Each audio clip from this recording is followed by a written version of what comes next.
Hey there, Morbid Maniacs! It's time for another spooky video.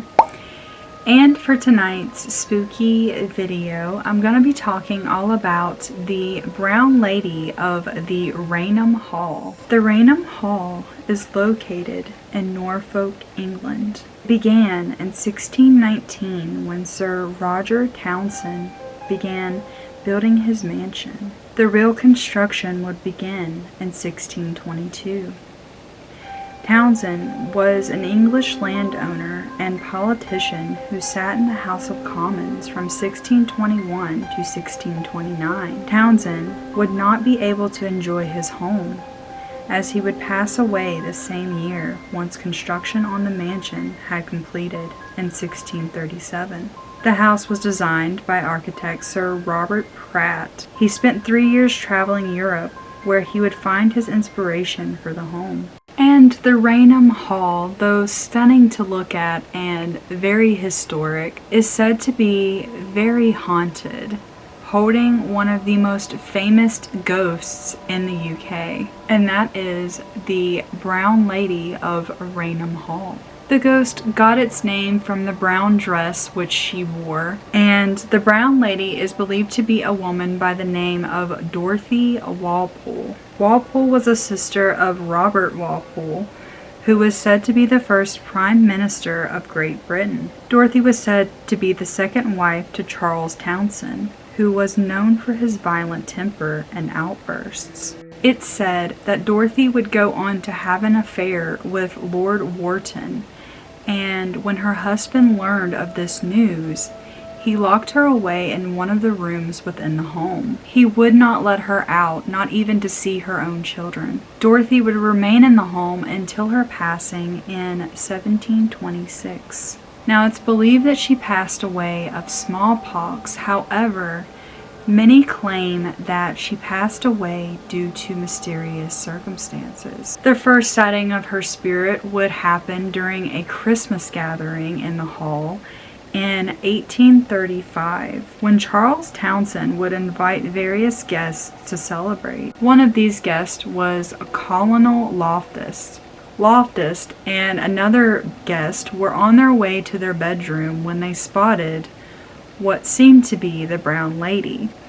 And what made this experience stand out to them was the brown dress in which she was wearing. Later that evening, Loftus would have another encounter with the Brown Lady. This time, he reported that she stared at him with empty eye sockets that were dark, and her face seemed to be glowing. This led Loftus to leave the hall for good. The second sighting of the Brown Lady occurred in 1836 by Captain Frederick Marriott, who was a friend of the famous author Charles Dickens. Marriott requested to stay in the most haunted room inside the hotel. He wanted to prove that the sightings were made up by smugglers who were anxious to keep people away. He stayed in the room where a portrait of the lady hung, and in the room in which she had been spotted on several occasions. He slept with a loaded revolver under his pillow. 2 days passed and nothing happened.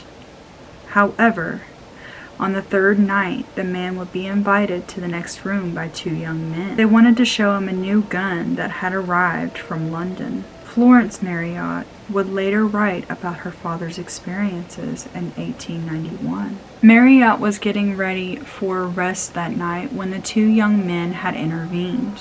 As they were leaving the room, he caught up with them with his revolver, saying, "In case we run into the Brown Lady." Once they were finished showing off the gun, they followed him, saying, "In case you meet the Brown Lady." They chuckled and went on their way.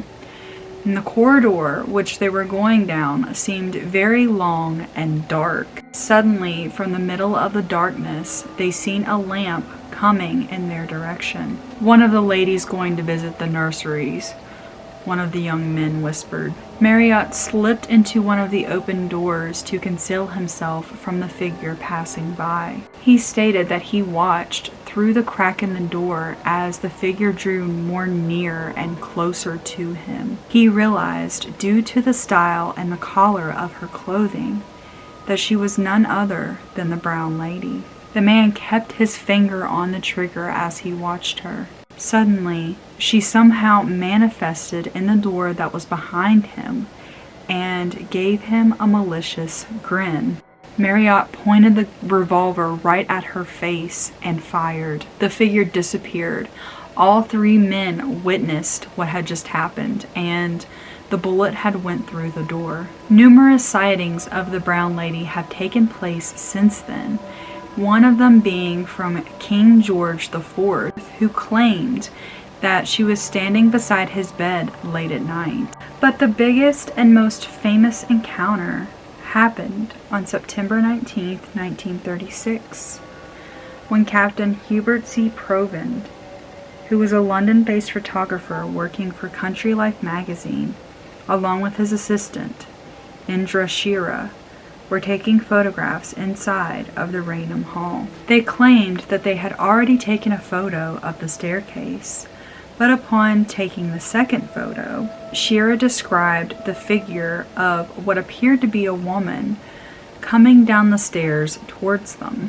Upon seeing the figure, Shira quickly snapped a photograph. Later, when the negative was developed, the famous photo of the brown lady was revealed. This encounter would be published in the Country Life magazine, since skeptics have made their claims that the photo is tampered with and fake, as they believe that Shira managed to put grease or a similar like substance on the lens, creating the figure, or may have even gotten on the stairs himself during a exposure. Others state that the photo could have been an accidental double exposure, or that somehow light had gotten into the camera.